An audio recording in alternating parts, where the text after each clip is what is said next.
오늘부터 시작해서 1월 한 달 동안 이 찬양에 관해서 저희가 좀 다뤄 보려고 이렇게 생각을 하고 있습니다. 우리 찬양 사역을 인도해 주시는 우리 음악팀 여러분들이 정말 수고를 많이 하시고 너무나 많은 그런 에너지와 또 노력과 기도를 여기 쏟아 부어주고 계시는데요. 왜 우리가 이렇게 하는 것인가?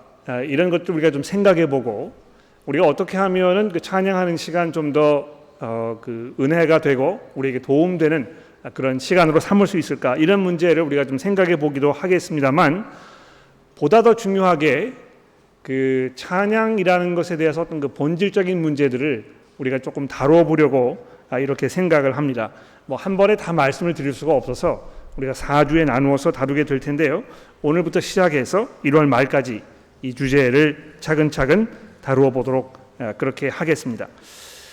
시작하기 전에 제가 잠시 기도하고 시작하도록 하죠. 기도하겠습니다.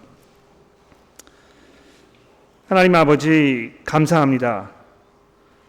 저희들을 하나님의 능력의 말씀으로 살려내시고 또 능력의 말씀으로 우리를 지키시며 또 이 말씀으로 우리를 하나님의 나라에까지 안위하시겠다고 약속하셨으니 저희가 그 약속에 의지하며 이제 주의 말씀 앞에 나아갑니다.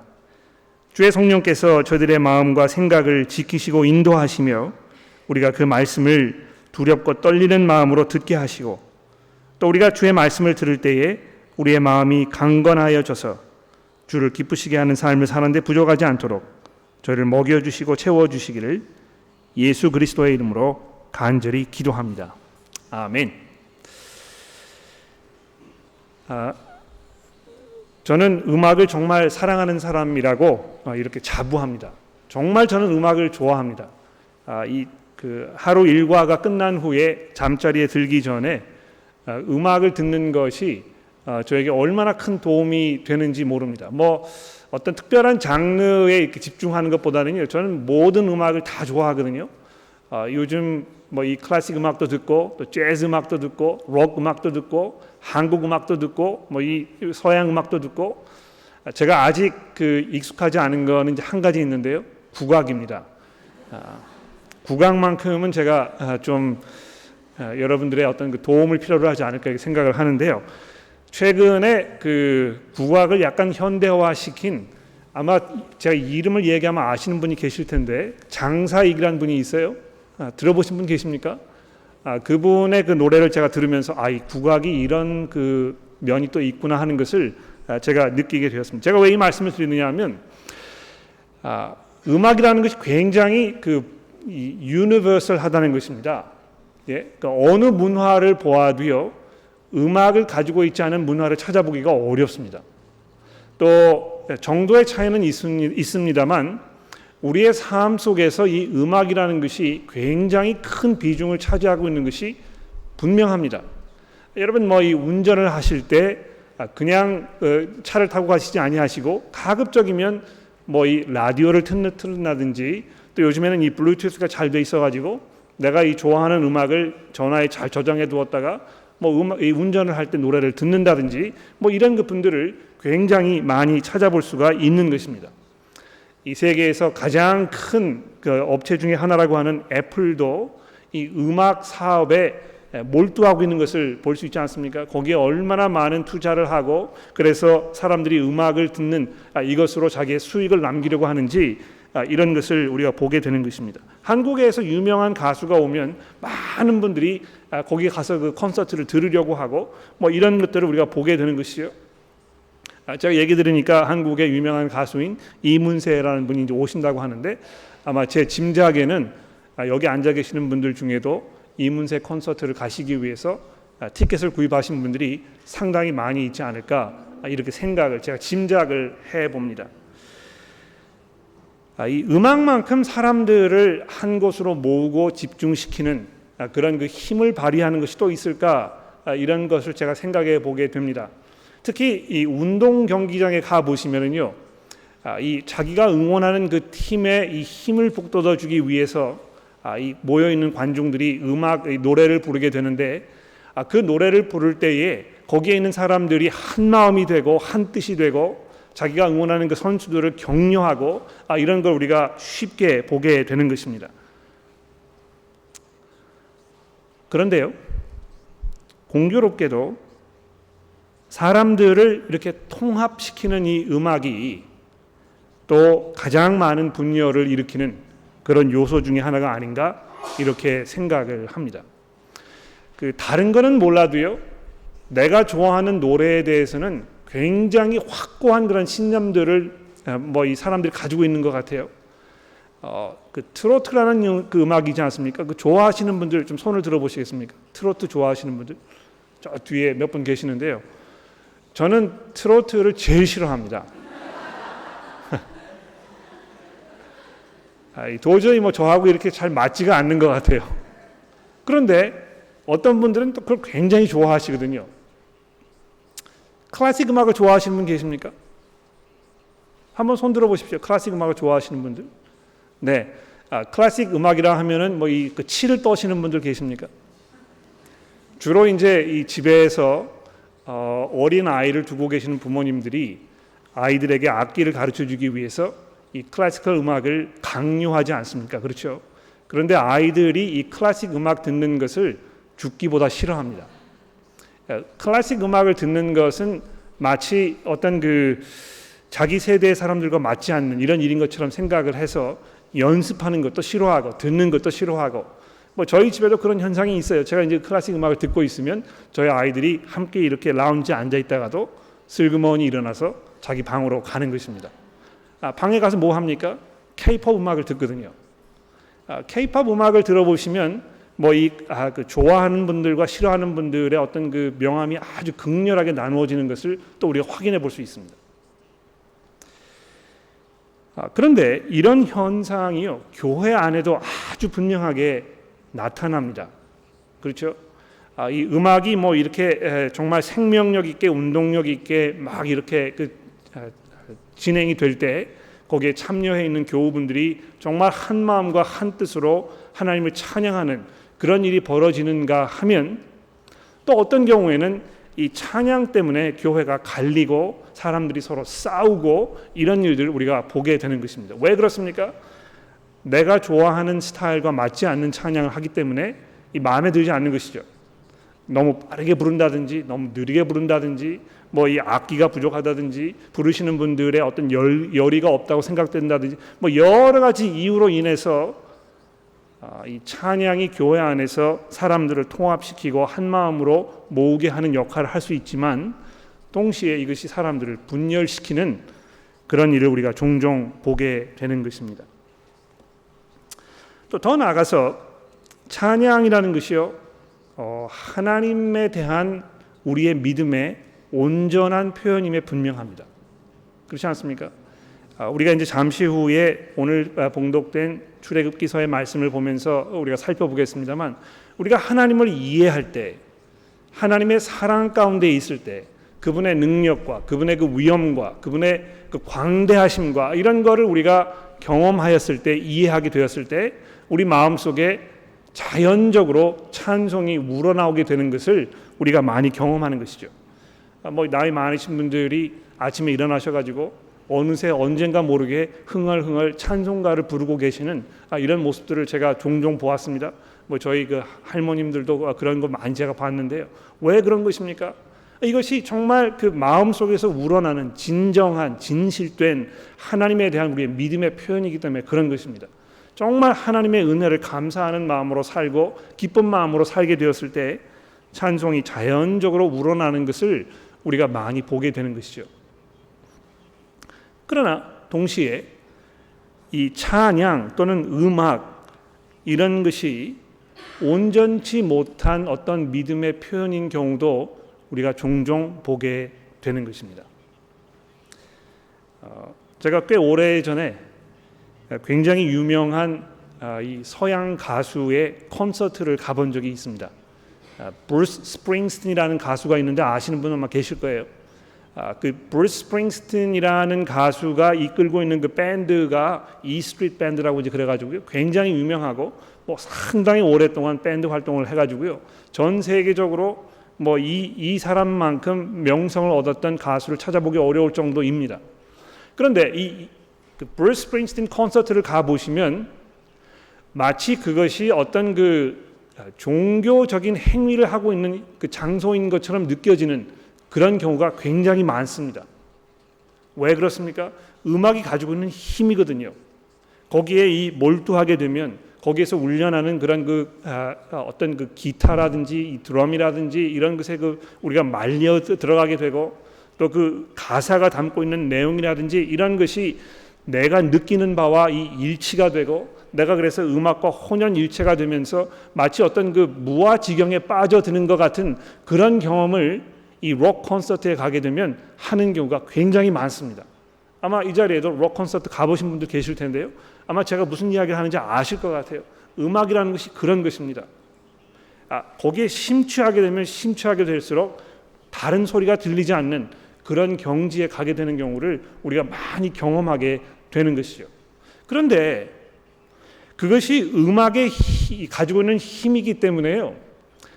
뭐 믿음이 있는 사람이든지 없는 사람이든지 그 음악을 좋아하는 사람이든지 좋아하지 않는 사람이든지 일단 그 자리에 가서 일단 있게 되면 자기도 모르는 사이에 거기에 빨려 들어가게 되고 거기에 이 혼연일체가 되는 경험을 하게 되는데 그런 경험이 마치 내가 지금 하나님과 어떤 그 만남을 가지고 있는 것처럼 그렇게 느껴지는 경우가 있다는 것입니다. 무슨 내용의 음악이 되고 있는지 내가 지금 무슨 그 가사를 하고 있는지 이것과는 별개로요. 어떤 그 분위기에 압도되어서 어떤 그 음악에 압도되어서 마치 내가 어떤 천상의 세계에 지금 들어가 있는 것과 같은 이런 경험을 할 수 있다는 것입니다. 록 콘서트에 가도 그런 경험을 할 수 있거든요. 그래서 어떤 그 음악이라는 것이 하나님과 우리를 만나게 해주는 매개체로 이렇게 생각을 해서 요즘에는 이 월십 리더 이렇게 해가지고 찬양 사역이 교회에서 굉장히 중요한 역할을 하고 있는 이런 현상들을 우리가 보게 되는 것입니다. 이런 것들을 배경으로 해서 이제 앞으로 4주 동안 성경이 이 찬양하는 문제에 대해서 무엇을 이야기하고 있는지 우리 좀 자세히 돌아보면서 우리 교회가 지금 뭘 어떻게 하고 있는지 잠시 생각해보는 그런 시간을 가져보기를 원합니다. 제가 의도하는 것은 이 4주 동안의 시리즈를 통해서 교우 여러분들에게 많은 것들 생각하게 해드리고 또 우리가 서로 얘기하고 또 저에게 질문하시고 또 음악을 하시는 분들에게 이 격려해드리고 또 제안해드리고 우리가 이 찬양 사역이 좀 더 성경적이 되어 가도록 우리가 잘 조절하는 그런 시간이 되기를 제가 기도하는 것입니다. 자, 오늘 제가 본문 말씀을 출애굽기서 15장의 말씀으로 정했는데 왜 15장의 말씀으로 정했느냐 하면 아마 적어도 제 기억으로는 이 출애굽기서 15장에 있는 이 찬송이 성경 전체에서 가장 먼저 등장하는 찬송일 것입니다. 제가 시간을 많이 할애해가지고 창세기 그 앞부분에 이 어떤 다른 찬송이 등장하는지 제가 이렇게 많이 살펴보았는데 찾지 못했습니다. 그렇다고 해서 전혀 없을 수밖에 없다는 것은 아니고 혹시 여러분들이 창세기에서 다른 찬송을 찾으신 분이 계시면 저한테 좀 알려주시면 제가 앞으로 설교하는 도움 많이 될 텐데요. 아무튼지간에 이 출애굽기서 15장에 있는 이 말씀이 굉장히 긴 분량으로 성경에서 이 찬양의 어떤 그 표본으로 이렇게 우리에게 주어지고 있는 것을 우리가 보게 되는 것입니다.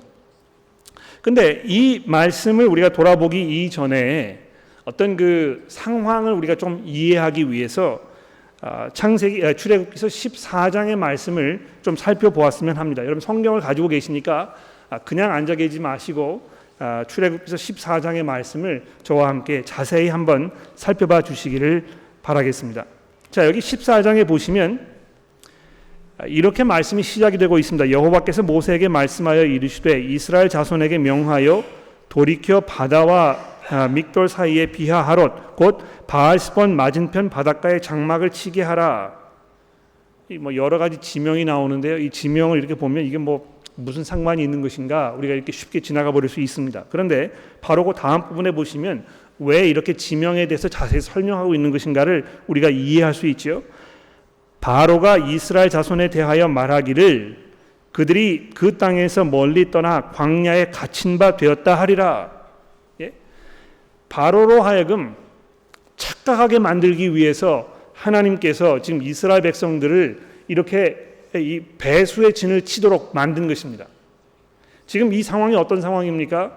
뒤에는 바다가 있고요. 앞에는 광야가 펼쳐져 있는데 도망갈 길이 없는 것입니다. 왜냐하면 지금 이 애굽의 군대가 말병거를 끌고 총이 아니죠. 활과 칼을 들고 이스라엘 백성들을 죽이기 위해서 지금 돌진해 오는 이런 상황이기 때문에 그런 것입니다. 하나님께서 일부러 의도적으로 이스라엘 백성들을 그런 이 진퇴양난의 상황에 지금 놓아두시는 것입니다. 왜 그럴까요? 4절에 보십시오. 내가 바로의 마음을 완악하게 한즉, 이 기가 막힌 말씀 아닙니까? 예, 바로가요 자기 스스로 자기의 마음을 주체할 수가 없는 것입니다. 하나님께서 바로의 마음을 완악하게 만드셔서 바로가 그의 뒤를 따르리니 내가 그와 그의 온 군대로 말미암아 영광을 얻어 애굽 사람들이 나를 여호와인 줄 알게 하리라. 하나님께서 자기의 능력과 자기의 권세와 그분의 그 영광을 드러내시기 위하여 이스라엘 백성들을 이런 곳에 두게 하시고 바로로 하여금 착각을 일으켜서 만들어 놓은 이 덫에 지금 걸리도록 하나님께서 이렇게 만들어 놓은 것입니다. 좀 더 내려가셔서 21절 말씀해 보십시오. 모세가 바다 위에 손을 내밀매 여호와께서 큰 동풍이 밤새도록 바닷물을 물러가게 하시니, 그렇죠? 또 24절 말씀해 보십시오. 새벽에 여호와께서 불과 구름 기둥 가운데에서 애굽 군대를 보시고 애굽 군대를 어지럽게 하시며 그들의 병거 바퀴를 벗겨서 달리기가 어렵게 하시니 애굽 사람들이 이르되 이스라엘 앞에서 우리가 도망하자 여호와가 그를 위하여 싸워 애굽 사람들을 치는도다. 예, 지금 이 본문 말씀이 우리에게 의도하는 바가 무엇입니까? 하나님께서 전적으로 그분의 능력으로 지금 이 애굽 사람들과 싸우고 계신다는 것입니다. 이스라엘 백성들은요 아무것도 할 수가 없습니다. 그저 거기에 앉아가지고 하나님께서 하시는 것을 목격할 수밖에 없는 것입니다. 그래서 오늘 본문 말씀에도 보시게 되면 너희는 잠잠하고 여호와께서 하시는 일을 너희가 구경만 해라, 이렇게 모세가 지금 얘기하고 있는 것이죠. 그래서 결론에 보시게 되면 어떻게 되었습니까? 30절에 보십시오. 그 날에 여호와께서 이와 같이 이스라엘을 애굽 사람들의 손에서 구원하심에, 이 14장이 지금 전적으로 어떤 그 컨텍스트를 만들어주고 있는 것입니까?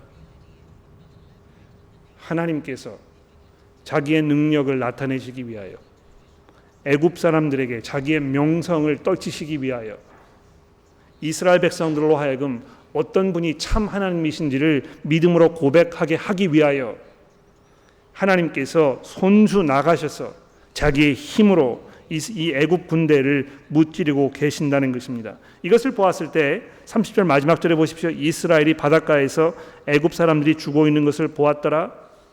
이스라엘이 여호와께서 애굽 사람들에게 행하셨던 그 큰 능력을 보았으므로 31절입니다. 백성이 여호와를 경외하며 여호와와 그의 종 모세를 믿었더라.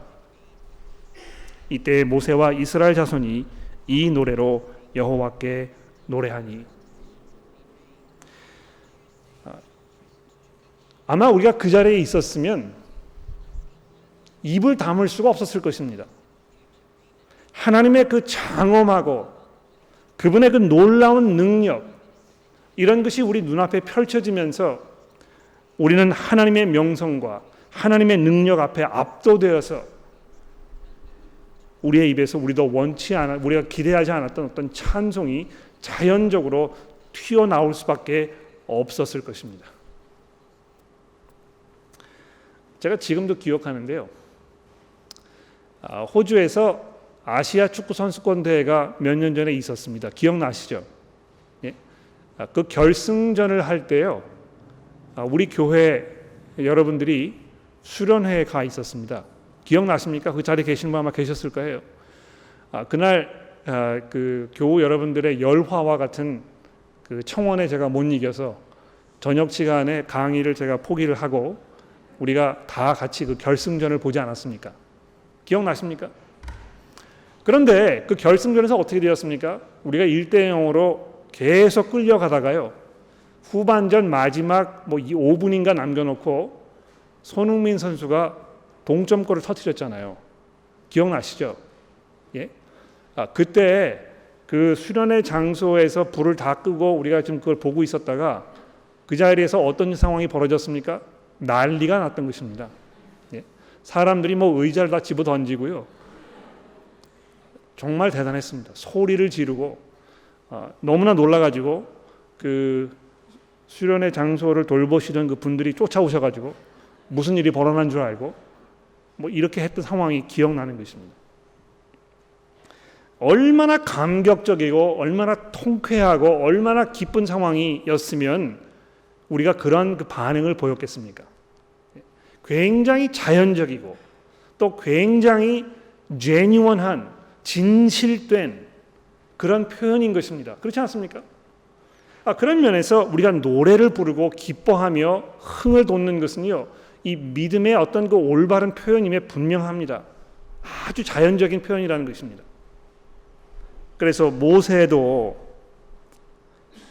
그 광경을 목격하고 또 그 자리에서 모세와 함께 그 경험을 했던 사람들이 오늘 출애굽기 15장 1절에서 뭐라고 이야기하고 있습니까? 그때에 모세와 이스라엘 자손이 이 노래로 여호와께 노래하였더라. 이렇게 하면서 15장이 시작이 되고 있습니다. 자, 근데 시간이 많이 지났기 때문에 이제 15장의 내용을 제가 간단히 설명을 드리게 될 텐데요. 저기 잘 보시게 되면 모세가 두 가지 사건에 대해서 이야기하고 있습니다. 성경이 봉독이 되실 때 여러분들이 그거 빨리 이렇게 파악을 하셨는지 모르겠는데요. 잘 읽어보시게 되면 이 15장이 두 부분으로 나눠져 있거든요. 1절부터 12절까지가 첫 번째 부분이고요. 그 다음에 13절부터 18절까지가 두 번째 부분입니다. 이 첫 번째 부분을 보시게 되면 1절에 이렇게 시작됩니다. 내가 여호와를 찬송하리니 그는 높고 영화로우시며 말과 그 탄 자를 바다에 던짐이셨음이로라. 좀 더 내려가서 10절 말씀해 보십시오. 주께서 바람을 일으키심에 바다와 그들을 덮으시니 그들의 거센 물결에 납같이 잠겼나이다. 여호와여, 신중에 주와 같은 이가 누구니이까? 주와 같이 거룩함으로 영광스러우며 찬송할 만한 위엄이 있으며 기이한 일을 행하는 자가 누구이니까? 주께서 오른손을 드신즉 땅이 그들을 삼켰나이다. 자, 이렇게 하면서 지금 방금 전에 일어났던 이 출애굽 그 홍해 사건, 이것을 지금 얘기하고 있습니다. 그렇죠? 그 두 가지 그 1절과 12절 이 사이에 모세가 무슨 이야기를 하고 있습니까? 하나님께서 어떻게 이스라엘 백성들을 구원해 내셨는지, 그분이 어떤 하나님이신지, 그분의 능력이 얼마나 놀라운 것인지, 이런 것들을 아주 자세하게 우리에게 설명하죠. 잘 들어보십시오. 2절 말씀입니다. 여호와는 나의 힘이요 나의 노래시며 나의 구원이로다.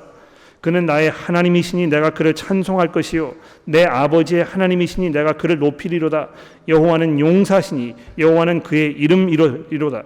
그가 바로의 병거와 그 군대를 바다에 던지시니 최고의 지휘관들이 흥해에 잠겼고 깊은 물이 그를 덮으니 그들이 돌처럼 깊음 속에 가라앉았도다.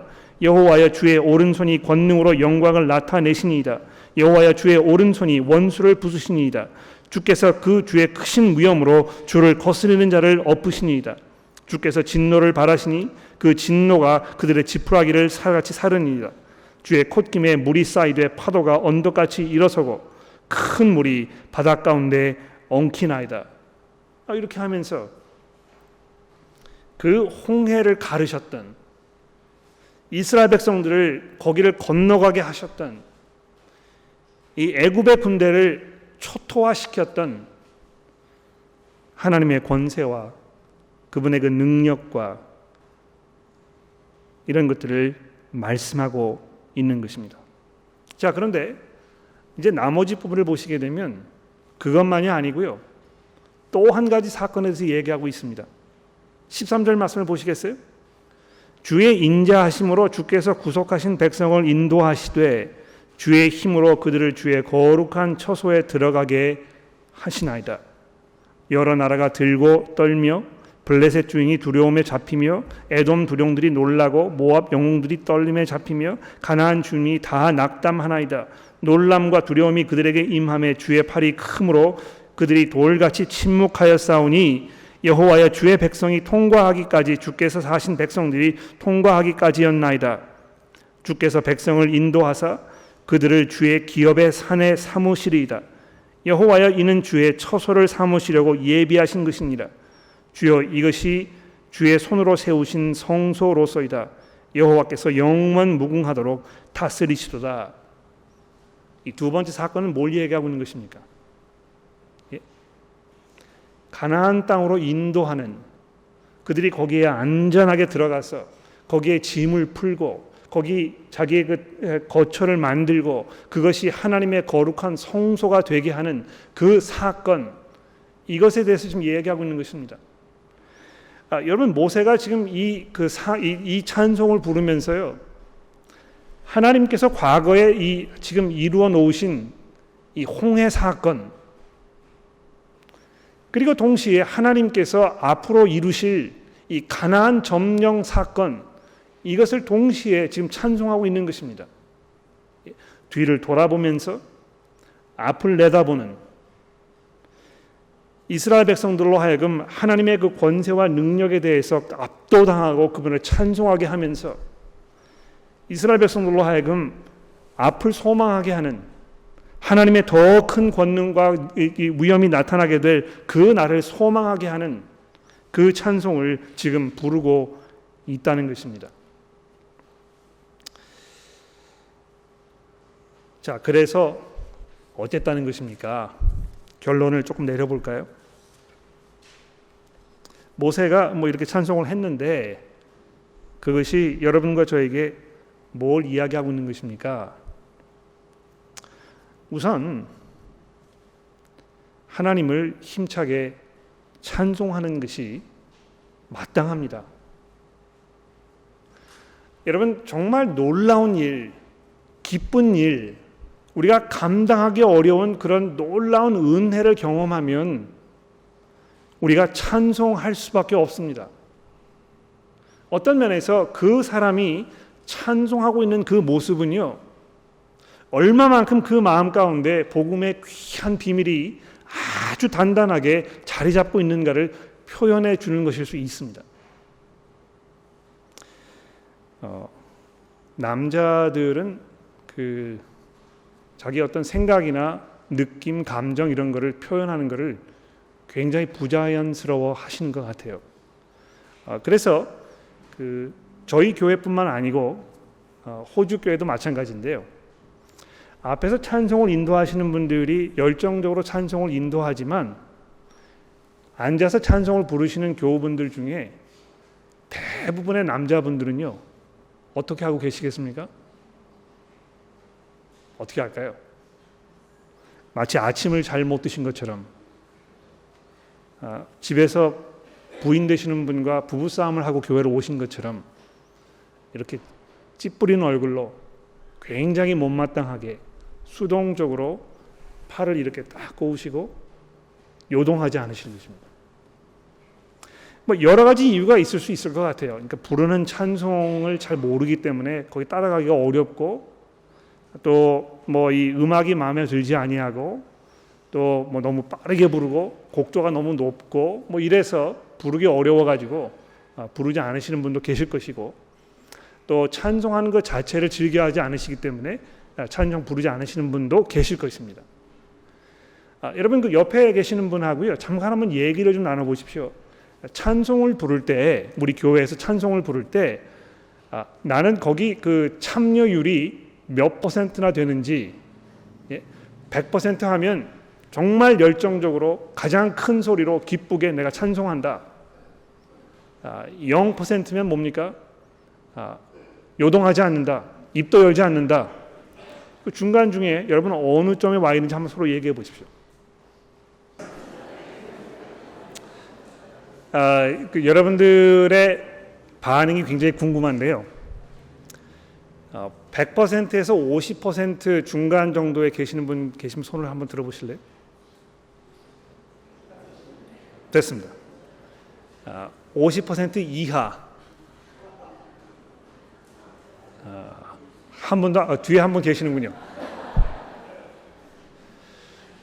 제가 기도하는 바는 우리가 다 90% 이상 이렇게 올라가게 되는 거라고 제가 생각을 합니다. 왜 그렇습니까?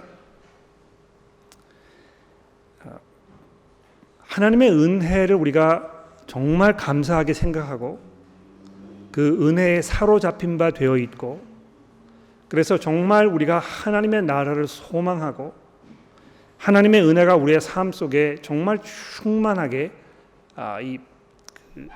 퍼져 나가고 있다면, 우리가 모여서 주일 모임을 가질 때, 특히 우리가 찬송할 때 그런 면들이 분명하게 나타날 것입니다.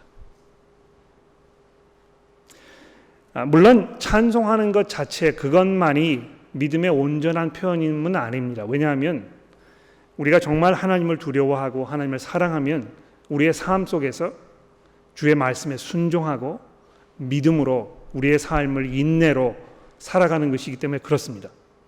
그런데 여러분이 매일매일 삶 속에서 믿음으로 인내하면서 하나님의 순종하는 마음으로 우리의 삶을 살게 되면 주일날 교회에서 우리가 함께 모여 찬송을 할 때 그것이 우리 찬송하는 모습으로 분명히 나타나게 되어 있습니다. 제가 여러분들에게 말씀을 드리고 싶은 것은 날마다 삶 속에서 하나님의 말씀을 통하여 하나님의 은혜와 하나님의 사랑과 십자가에서 나타난 그리스도의 놀라운 그 구원의 은혜 가운데 사시게 되는 사시라는 것입니다. 우리가 점점 복음에 사로잡힌 바 된 삶을 살게 되었을 때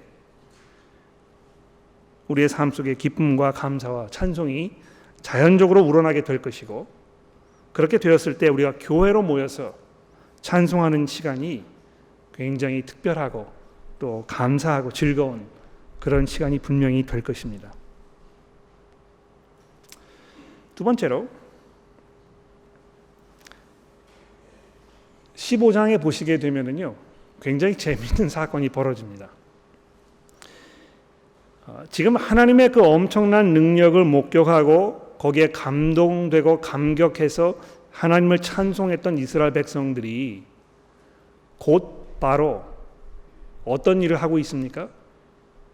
광야에서 물이 없기 때문에 모세를 향해서 불평과 불만을 쏟아붓는 그 장면이 바로 연결되고 있습니다. 아주 절묘한 것 같아요. 이 출애굽기서의 저자가요, 이걸 다 염두에 두고 쓴 것이 분명합니다. 왜 그렇게 했겠습니까? 이스라엘 백성들의 그 어리석음, 그들의 그 강팍함, 그 믿음 없는 이런 것이 아주 분명하게 드러나고 있는 것입니다. 하나님의 그 능력, 그분의 그 압도적인 권세, 이런 걸 보면서 우리가 찬송해도 부족할 텐데요, 좀 자기 마음에 들지 않기 때문에 곧바로 불평과 불만이 쏟아져 나오는 것입니다. 특히 교회에서 이 찬양의 문제에서 불평과 불만이 쏟아져 나오는 경우를 얼마나 많이 경험하는지 모릅니다. 왜 그렇습니까? 내 마음에 들지 않기 때문에 그런 것입니다. 내가 원하는 대로 이게 되지 않기 때문에, 내가 원하는 대로 불러지지 않기 때문에, 내가 원하는 곡이 지금 선곡되고 있지 않기 때문에, 그래서 계속해서 원망과 불평이 쌓이는 것입니다. 그런데 여러분, 이 찬송이라는 것은요, 나의 어떤 그 열정, 나의 어떤 그 취미, 나의 어떤 그 preference, 이런 것을 해소하기 위해서 갖는 시간이 아니고 하나님의 은혜와 하나님의 영광을 우리가 깊이 생각하고 거기에 걸맞는 우리 믿음의 표현을 우리가 하는 시간 아닙니까? 그렇다면 그것을 가지고 우리가 거기에서 어떤 그 불평이나 불만을 쏟아내어야 할 소재는 아닌 것입니다. 오히려 부르는 찬송이 좀 내 마음에 맞지 않더라도, 내 취향과 일치되지 않더라도, 내가 원하는 속도로 불러지지 않더라도 하나님의 은혜가 감사하기 때문에 우리가 모였을 때 서로 배려하면서, 서로 용납하면서 함께 거기에 찬송으로 화답하고 동참하고 하는 것이 믿음의 온전한 표현인 것입니다. 그렇지 않습니까? 세 번째로, 우리가 어떤 노래를 불러야 하겠습니까?